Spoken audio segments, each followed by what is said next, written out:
Sabi nila, ang pag-a-abroad, swertehan lang. Kapag nakatagpo ka ng among mabait, panalo ka.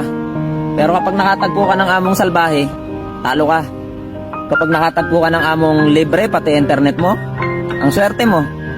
Kapag nakatagpo ka ng among hindi silosa, swerte mo. Swerte mo kapag nakatagpo ka ng among hindi madamot sa pagkain, hindi ka magugutuman. Pero kapag nakatagpo ka ng among pati rep, nilalak, sigurado magtitiis ka minsan. Kapag ang asawa mo sa Pilipinas hindi nagloko at hindi ka iniwan, mapalad ka.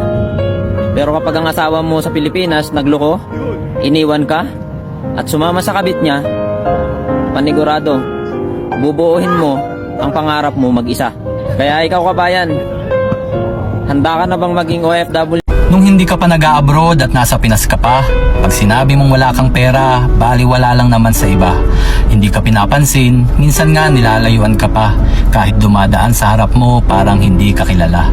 Pero ngayong OFW ka na, nag-iba na ang senaryo. Pag sinabi mong wala kang pera, ginagawa nilang issue. Ikaw ay umabang, makasarili, madamot, na parang obligasyon mo na sa lahat ay mag-abot. Hindi naman lahat ng OFW ay malaki ang sahod. Mahirap bang paniwalaan yun porke kami ay nasa abroad? Dumarating din ang time na walang-wala rin kami talaga. Kaya pasensya na kayo kung pamilya namin ang inuuna.